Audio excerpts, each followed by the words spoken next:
역대하 11장. 르호보암은 예루살렘으로 돌아오자 즉시 유다 지파와 베냐민 지파의 동원령을 내려 18만 명의 군사들을 끌어모았다. 그는 자신을 반역하고 떠나간 북쪽 이스라엘과 싸워서 둘로 쪼개진 나라를 다시 온전히 찾고자 했다. 그러나 그때 주의 말씀이 하나님의 사람 스마야에게 임했다. 너는 유다 왕 솔로몬의 아들 르호보암과 유다 및 베냐민 지파에 속한 모든 이스라엘 백성들에게 가서 전하기를, 주께서 말씀하신다. 너희는 동족 이스라엘을 치러 북쪽으로 올라가지 말아라. 너희는 이제 각자 자기 집으로 되돌아가라. 일이 이렇게 된 것은 나 주가 그렇게 한 것이다. 라고 하여라. 그러자 그들은 이 같은 주의 말씀에 순종하여 여로보암을 치러 올라가던 길을 멈추고 되돌아섰다. 르호보암은 예루살렘에 살면서 유다 지역을 방어하기 위해 여러 성읍을 견고하게 건설했다. 그 성읍들은 이러하다. 베들레헴, 에담, 드고아, 벳술, 소고, 아둘람, 가드, 마레사, 십, 아도라임, 라기스, 아세가, 소라, 아얄론, 헤브론. 이들은 모두 유다와 베냐민 땅에 세워진 요새화된 성읍들이다. 르호보암은 이 성읍들을 더욱 견고하게 하고 또 이 성읍들의 지휘관들을 배치하는 한편 음식과 기름과 포도주 등을 비축해 두었다. 그는 또 모든 성읍들에 방패와 창 같은 무기들을 두어서 전투력을 크게 향상시켰다. 이렇게 해서 유다와 베냐민 땅은 솔로몬의 아들 르호보암의 통치 아래에 놓이게 되었다. 한편 이스라엘 전역의 제사장들과 레위 사람들은 자신들이 살던 지역을 떠나 모두 르호보암에게로 왔다. 이렇게 레위 사람들이 자신들의 목초지와 재산마저 다 포기하고 유다와 예루살렘으로 돌아온 것은 북쪽 이스라엘의 여로보암과 그의 아들들이 주의 제사장들인 자신들을 버려 제사장의 역할을 하지 못하도록 막았기 때문이었다. 북쪽 이스라엘의 왕이 된 여로보암은 자신을 위해 전국의 산당에 제멋대로 제사장들을 따로 세우고 자신이 만든 수렴소 우상과 송아지 우상을 숭배하게 했다. 그래서 이방 우상을 떠나 오직 이스라엘의 하나님 주만을 섬기기 원하는 사람들은 자기 조상들의 하나님께 제사를 드리기 위해 레위 사람들을 따라 함께 예루살렘으로 이주했다. 이렇게 주께서는 유다 왕국을 강하게 만드셨고 솔로몬의 아들 르호보암의 통치권을 튼튼하게 만들어 주셨다. 그러나 그 기간은 3년에 불과했다. 르호보암이 3년 동안 다윗과 솔로몬을 본받아 주 앞에서 올바로 처신했기 때문이다. 르호보암은 마할랏을 아내로 맞이했다. 그녀의 아버지는 다윗의 아들 여리못이었고 어머니는 이새의 손녀요 엘리압의 딸인 아비하일이었다. 르호보암은 마할랏에게서 세 아들을 낳았으니 곧 여우스, 스마랴, 사함이 그들이다. 그 뒤 르호보암은 다시 압살롬의 딸 마아가를 아내로 맞아 그녀에게서 네 아들을 낳았으니 곧 아비야, 아떼, 시사, 슬로밋이 그들이다. 르호보암은 18명의 아내와 60명의 첩을 거느렸고 이들에게서 낳은 자녀들은 아들이 28명이요 딸이 60명이었다. 르호보암은 이 모든 아내들과 첩들 중에서 압살롬의 딸 마아가를 가장 사랑했다. 그래서 르호보암은 마아가의 맏아들 아비야를 장차 유다의 왕위에 앉히려고 그를 세자로 책봉한 뒤 모든 형제들 가운데 가장 높은 자리에 앉게 했다. 르호보암은 후계자 문제를 지혜롭게 처리했다. 그는 유다와 베냐민 땅의 전역에 걸쳐 있는 요새화된 성읍들에 다른 모든 아들들을 흩어보냈다. 그런 뒤 그들에게 양식을 넉넉하게 대주고 아내도 많이 얻어주었다.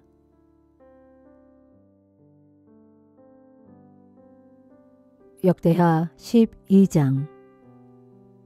르호보암은 자신의 왕위가 견고해지고 나라의 세력이 커지자 주의 율법은 저버렸다. 유다의 온 백성들도 왕을 본받아 주를 버렸다. 이처럼 유다 왕과 백성들이 주께 죄를 범하자 이집트 왕 시삭이 예루살렘을 치러 올라왔다. 르호보암이 유다를 다스린 지 5년째 되던 해였다.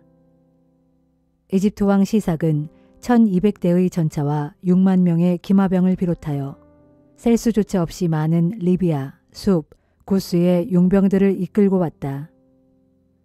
시삭은 먼저 유다의 요새화된 성읍들을 정복한 뒤에 도성 예루살렘까지 밀고 올라왔다. 그때 유다 왕 르호보암과 유다의 지도자들은 시삭의 공격에 전전긍긍하며 함께 예루살렘에 모여 있었는데 그들에게 예언자 스마야가 와서 말했다. 주께서 말씀하시기를 너희가 나를 버리고 떠났기 때문에 나도 너희를 버려 이집트 왕 시삭의 손에 너희를 넘겨주었다 하였습니다. 그러자 유다의 왕과 지도자들은 교만했던 마음을 뉘우치면서 말했다. 주님께서는 의로우셔서 우리가 주께 벌을 받는 것은 당연하다. 그들이 죄를 깨달아 뉘우치자 주께서 스마야에게 다시 말씀하셨다. 저들이 스스로 허물을 깨닫고 잘못을 뉘우쳤으니 내가 저들을 멸망시키지는 않겠다. 내가 나의 진노를 시삭을 통해 예루살렘에 다 쏟아붓지는 않을 것이다. 그러나 저들은 시삭에게 정복당하여 그를 섬기게 될 것이다. 그러면 저들은 나를 섬기는 것과 다른 나라의 왕을 섬기는 것이 얼마나 다른지 분명히 깨닫게 될 것이다. 이집트 왕 시삭은 유다의 수도 예루살렘으로 밀고 들어와 성전의 보물창고와 왕궁의 보물창고를 모조리 털어갔다. 그는 일찍이 솔로몬 왕이 만들어 두었던 금 방패들도 남김없이 다 약탈하였다. 그래서 르호보암은 빼앗긴 금방패 대신에 청동으로 방패를 만들어 왕궁의 입구에 배치된 경비 대장들에게 나눠 주었다. 왕을 수행하는 경호원들은 왕이 성전에 들어갈 때마다 이 청동 방패를 들고 따라갔다가 도로 경호대로 가져오곤 하였다. 르호보암이 자신의 죄를 깨닫고 스스로 낮아지자 주께서는 그에게서 진노를 거두시고 그를 완전히 멸망시키지 않으셨다. 그래서 유다의 형편도 한결 나아졌다. 그 뒤 르호보암은 예루살렘에서 왕권을 강화하여 계속 나라를 다스릴 수 있었다. 그는 아버지 솔로몬의 뒤를 이어 41세에 이스라엘의 왕위에 올라 주께서 자신의 이름을 두기 위해 이스라엘의 모든 지파들 중에서 선택하신 성읍, 곧 예루살렘 도성에서 17년 동안 나라를 다스렸다.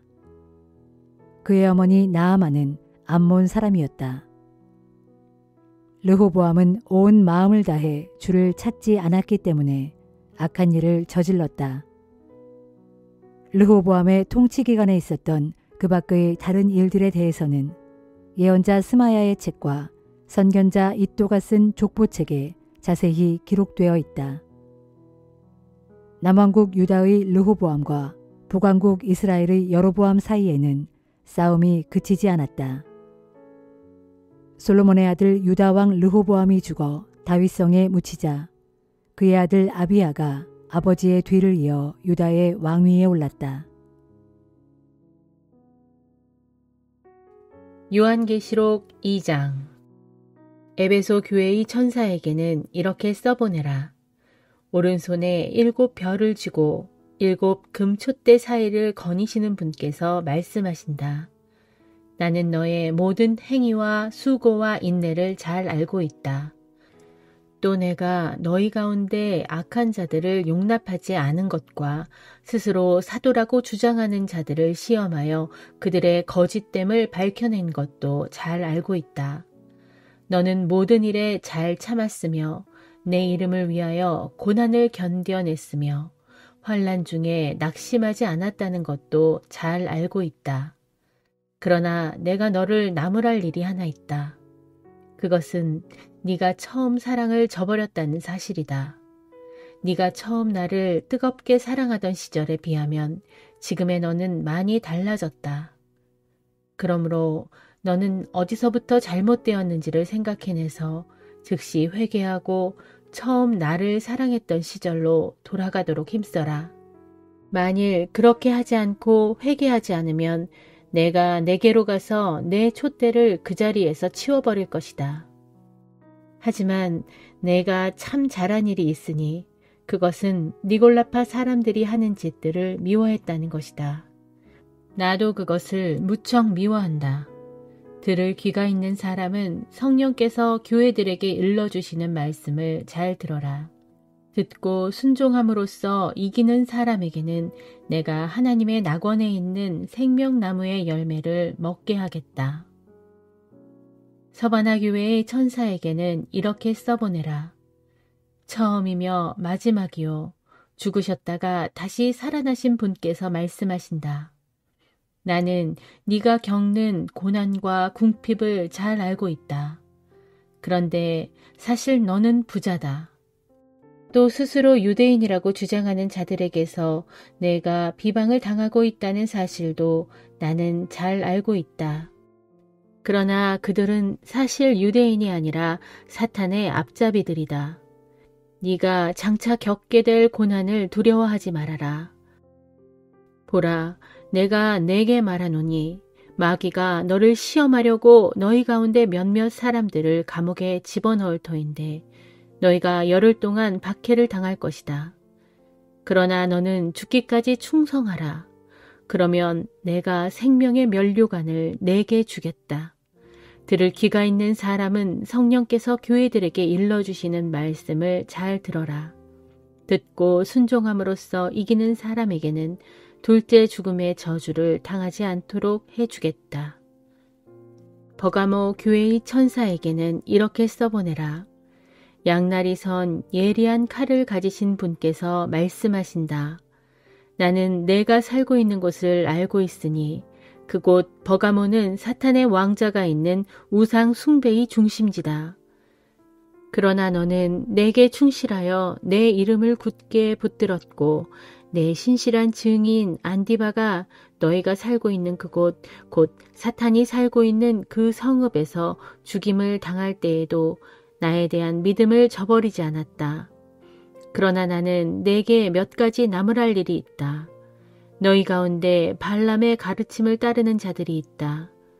옛적 거짓 점쟁이였던 발람은 모압 왕 발락을 시켜 이스라엘 백성들 앞에 덫을 놓아 이방 우상의 제물을 먹게 하고 또 우상 숭배의 의식에 따라 아주 음란한 행위를 하게 한 자다.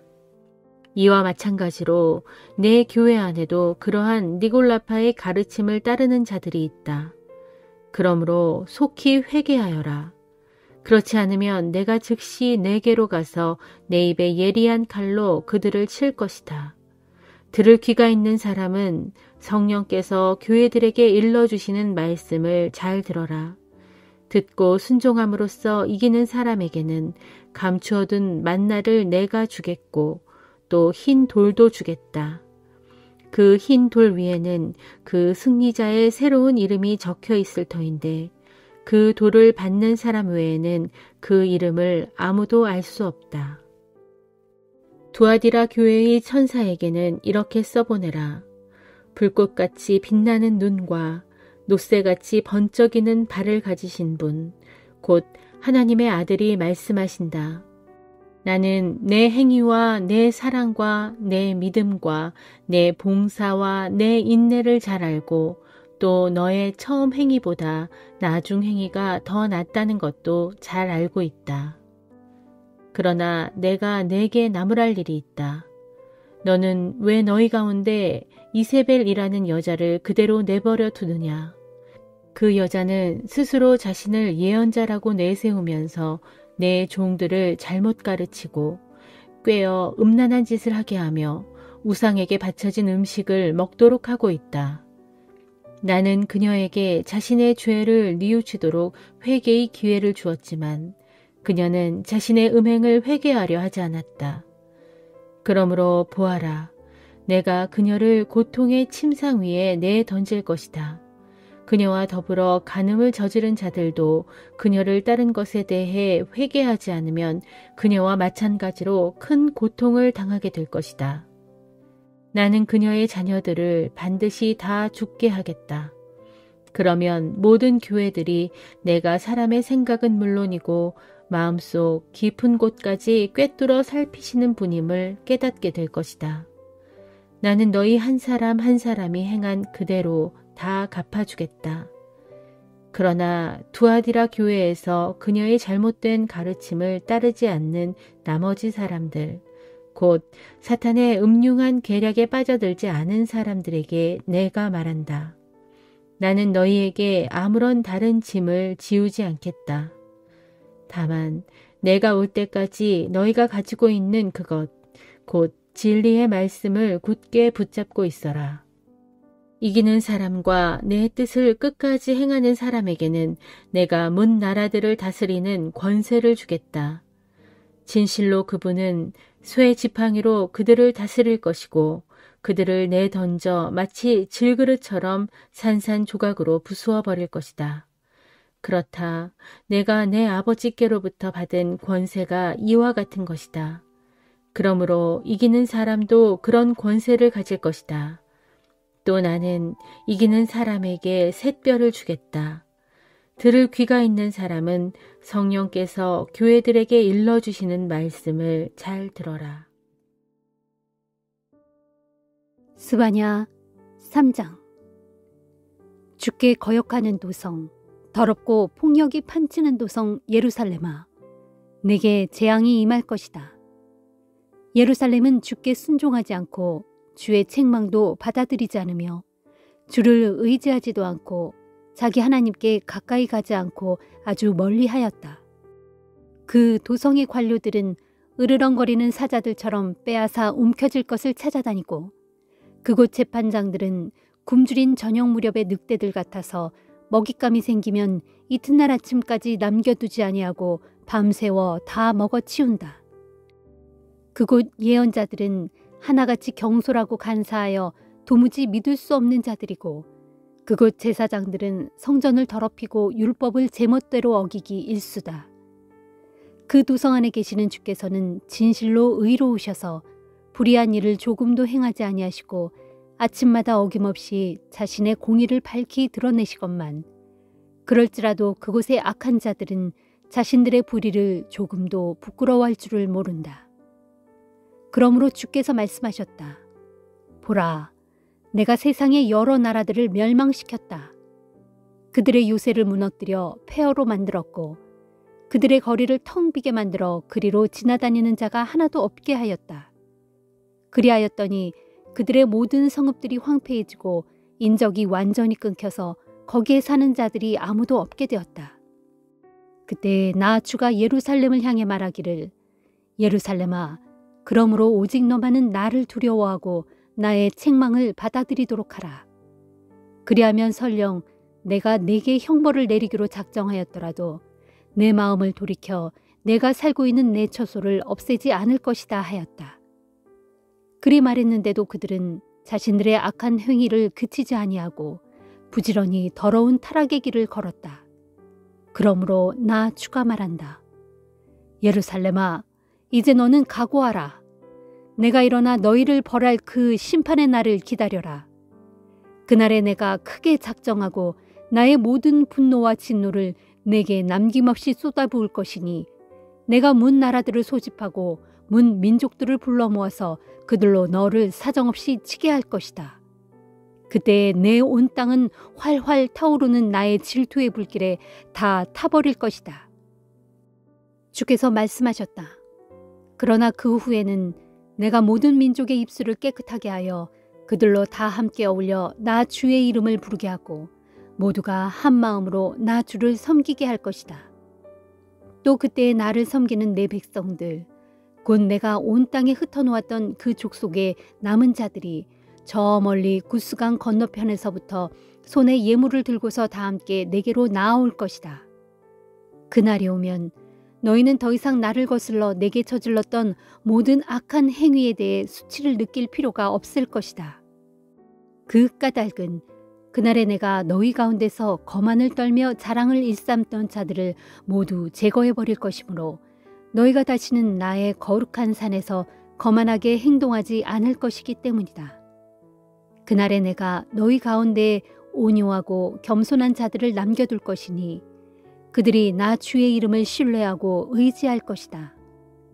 참으로 이스라엘의 남은 자들은 악한 일을 행하지 아니하고 거짓말을 하지 아니하며 그 혀로 속임수를 베풀지 않을 것이다. 그러므로 그들이 풍족히 먹고 편히 누워 있어도 그들을 놀라게 할 자들이 아무도 없을 것이다. 오 시온에 따라 노래하라. 오 이스라엘아 큰 소리로 외쳐라. 오 예루살렘에 따라 온 마음을 다해 크게 기뻐하고 즐거워하라. 보라, 주께서 내게 내리셨던 형벌을 멈추셨고 내 모든 대적들을 다 쫓아내셨다. 그리고 이스라엘의 왕이신 주께서 친히 내 가운데 계시고 항상 너와 함께 하실 것이니 이후로는 내가 더 이상 재앙을 겪을까 두려워할 필요가 전혀 없다. 그날이 오면 사람들은 예루살렘에게 이렇게 말할 것이다. 시온아, 두려워하지 말라. 내 두 손을 늘어뜨리지 말라. 너의 하나님이신 주께서 너와 함께 계시니 진실로 그분은 능히 구원을 베푸실 전능자이시다. 바로 그분께서 너를 보고서 기쁨에 겨워하시고 너를 사랑으로 새롭게 해주시며 너로 인하여 즐겁게 노래 부르며 기뻐하실 것이다. 주께서 말씀하신다. 그날에 내가 사로잡혀간 이방 땅에서 절기 때문에 근심하는 내 백성의 남은 자들을 다시 불러 모을 것이니 진작 이스라엘이 패망하는 치욕을 당함으로써 자기 땅에서 절기를 지킬 수 없는 일이 그들에게는 항상 무거운 짐과 고통이 되었다. 그러나 보라, 때가 이르면 내가 너희를 괴롭히던 압제자들을 철저히 징벌하고 자기 땅에서 쫓겨나 이방 땅 곳곳에 흩어진 자들을 다시 불러 모을 것이다. 그때에 내가 다리 절고 병든 자들까지도 무사히 자기들의 고국 땅에 돌아오도록 인도할 것이니 그리하면 온 세상에서 온갖 수모를 당하던 나의 백성들이 도리어 자자한 칭송을 듣고 큰 명성을 얻게 될 것이다. 정녕 그때가 이르면 내가 너희를 다시 불러 모을 것이고 또한 너희를 고국 땅으로 다시 데려올 것이다. 이처럼 너희가 보는 데서 사로잡혀간 내 백성을 내가 다시 고국 땅으로 데리고 올 때에 너희는 온 세상 문민족들 가운데서 자자한 칭송을 듣고 큰 명성을 얻게 될 것이다. 이것은 나 주의 말이다. 요한복음 1장. 태초에 말씀이 계셨다. 그 말씀은 하나님과 함께 계셨고 그 말씀은 곧 하나님이셨다.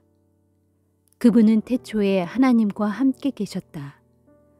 모든 것이 그분을 통해 창조되었으며 그분 없이 생겨난 것은 아무것도 없었다. 그분 안에는 생명이 있었고 그 생명은 사람들의 빛이었다. 그 빛이 어둠을 비추었지만 어둠은 그 빛을 깨닫지 못했다. 하나님께서 보내신 사람이 있었으니 그 이름은 요한이었다. 요한은 그 빛에 관해 증언하려고 이 세상에 왔으니 이는 자신의 증언을 통해 모든 이들로 하여금 그 빛을 믿게 하기 위함이었다. 요한 자신은 빛이 아니라 그 빛을 증언하기 위해 왔을 따름이었다. 참 빛이 있었으니 그 빛이 세상에 와서 세상 모든 이들에게 빛을 비추고 있었다. 참 빛이신 그분은 세상에 있었고 세상은 그분을 통해 지음받았지만 세상은 그분을 알아보지 못했다. 그분께서 몸소 자기 땅에 오셨으나 그분의 백성들은 그분을 받아들이지 않았다. 그러나 그분께서는 그분을 받아들인 사람들, 곧 그분의 이름을 믿는 자들에게는 하나님의 자녀가 되는 특권을 주셨다. 이처럼 그들이 하나님의 자녀가 된 것은 혈통으로나 육체적 욕망으로나 사람의 뜻으로 된 것이 아니라 오직 하나님의 뜻으로 말미암은 것이다. 그 말씀이 육신이 되어 우리 가운데 사셨다. 우리가 그분의 영광을 보았으니 그 영광은 곧 자기 외아들을 보내신 아버지의 영광이었고 은혜와 진리로 충만한 영광이었다. 요한은 그분에 대하여 사람들에게 이렇게 외치면서 증언하였다. 이분이야말로 내가 말했던 바로 그분입니다. 나는 전에 내 뒤에 오시는 분이 나보다 앞선 것은 그분은 내가 있기 전부터 계셨기 때문이다 라고 말했는데 바로 이분을 두고 말한 것입니다. 우리는 모두 그분에게서 넘치는 은혜를 입었고 한없는 복을 받았다. 그것은 율법은 모세를 통하여 주어진 것이지만 은혜와 진리는 예수 그리스도를 통하여 우리에게 주어졌기 때문이다. 지금까지 하나님을 본 사람은 아무도 없다. 그러나 아버지 품에 계시는 외아들이신 그분께서 아버지 하나님을 우리에게 알려주셨다. 한 번은 유대의 지도자들이 예루살렘에서 제사장들과 레위 사람들을 세례 요한에게 보내어 그가 누구인지를 물었다. 그때 세례 요한이 그들에게 증언한 내용은 이러하다. 세례 요한은 조금도 숨김없이 솔직하고 분명하게 나는 그리스도가 아니요 하고 대답했다. 그러자 그들이 세례 요한에게 물었다. 그러면 당신은 누구요? 엘리야요? 세례 요한이 대답했다. 아니요. 마침내 그들이 말했다. 그럼 도대체 당신은 누구요? 우리를 보낸 분들에게 돌아가서 대답할 수 있도록 우리에게 말해 주시오. 당신 자신이 누구인지 말해달란 말이오. 그러자 세례 요한은 이사야 선지자의 말을 인용하여 이렇게 대답했다. 나는 주의 길을 곧게 하라고 광야에서 외치는 자의 소리요. 그때 그들 중 몇몇 바리새파 사람들이 세례 요한에게 물었다. 당신이 그리스도도 아니고 엘리야도 아니고 또 우리가 기다리는 예언자도 아니라면 왜 사람들에게 세례를 주고 있는 거요? 세례 요한이 대답했다. 나는 너희에게 물로 세례를 주지만 너희 가운데는 너희가 아직 알지 못하는 분이 서 계시오. 그분은 나보다 뒤에 오시는 분이지만 나는 그분의 신발끈조차 풀어드릴 자격이 없는 사람이오. 이 일은 세례 요한이 사람들에게 세례를 주던 요단강 건너편의 베다니에서 일어난 일이다. 다음 날 세례 요한은 예수께서 자기에게 오시는 것을 보고 큰 소리로 외쳤다. 보시오, 하나님의 어린 양을. 그분은 세상 죄를 지고 가시는 분이십니다. 내가 전에 내 뒤에 오시는 분이 나보다 앞선 것은 그분은 내가 있기 전부터 계셨기 때문이다 라고 말했는데 저분이야말로 바로 그분입니다. 나 자신도 이분을 알지 못했으나 지금 내가 와서 여러분들에게 물로 세례를 주는 이유는 바로 이분을 이스라엘 백성들에게 알리기 위해서입니다. 그러고 나서 세례 요한은 또 증언했다. 나는 성령이 하늘에서 비둘기처럼 내려와 이분 위에 머무는 것을 보았습니다. 나도 이분을 알지 못했지만 사람들에게 물로 세례를 주라고 나를 보내신 이가 이르시기를 성령이 내려와 어떤 사람에게 머무는 것을 보거든 그가 바로 성령으로 세례를 베푸실 분인 줄 알아라 하고 내게 말씀하셨습니다. 이제 나는 그 광경을 똑똑히 보았고 그래서 바로 이분이야말로 하나님의 아들이라고 증언하는 것입니다. 다음 날 세례 요한은 자기 제자 두 사람과 같이 있다가 예수께서 지나가시는 것을 보고는 보라, 하나님의 어린 양이시다 하고 소리쳤다. 그러자 두 제자는 세례 요한의 말을 듣고 예수를 따라갔다. 예수께서 돌아서서 그들이 따라오는 것을 보시고 그들에게 물었다. 당신들이 원하는 것이 무엇이요? 그들이 말했다. 선생님, 사시는 곳이 어디입니까? 예수께서 대답하셨다. 나를 따라와 보면 알게 될 것이요. 그래서 그들은 예수를 따라가서 그날 예수와 함께 지냈다. 그들은 오후 4시부터 밤까지 예수와 함께 있었다. 세례 요한의 말을 듣고 예수를 따라간 두 사람 중 하나는 시몬 베드로의 동생 안드레였다. 안드레는 먼저 자기 형 시몬을 찾아가서 말했다. 우리가 메시아를 만났소. 그리고는 시몬을 데리고 예수께로 갔다. 예수께서는 시몬을 바라보시더니 말씀하셨다. 당신은 요한의 아들 시몬이요. 그러나 이제부터는 당신을 게바라고 부르겠소. 다음 날 예수께서는 갈릴리를 향해 떠나려고 하셨다. 그런데 빌립을 만나시자 나를 따르시오 하고 말씀하셨다. 안드레와 베드로처럼 빌립도 역시 고향이 벳세다였다. 빌립은 친구 나다나엘을 찾아가 말했다. 오래전에 모세가 율법책에 썼고 또 예언자들 역시 기록했던 바로 그분을 우리가 만났네. 나사렛 출신의 예수라는 사람으로 요셉의 아들이라네. 나사렛이라고? 거기서 어떻게 훌륭한 사람이 나온단 말인가? 나다나엘이 외쳤다. 그러자 빌립이 대답했다. 가서 직접 만나보게. 예수께서는 나다나엘이 자기에게로 나아오는 것을 보시고는 그에게 말씀하셨다. 보아라, 참 이스라엘 사람이 오는구나. 이 사람에게는 조금도 거짓된 것이 없다. 나다나엘이 물었다. 저를 어떻게 아십니까? 예수께서 대답하셨다. 빌립이 당신을 부르기 전에 당신이 무화과나무 아래에 있는 것을 내가 보았소. 그러자 나다나엘이 확신하며 말했다. 선생님, 당신이야말로 하나님의 아들이시오 이스라엘의 왕이십니다. 예수께서 그에게 말씀하셨다. 당신은 무화과나무 아래에 있는 것을 보았다고 말해서 나를 믿는 것이요. 장차 당신은 이보다 더욱 큰 일을 보게 될 것이요. 그리고는 덧붙여 이렇게 말씀하셨다. 내가 진정으로 당신에게 분명히 말하겠소. 하늘이 열리고 하나님의 천사들이 인자 위에 오르락내리락 하는 것을 당신이 보게 될 것이요.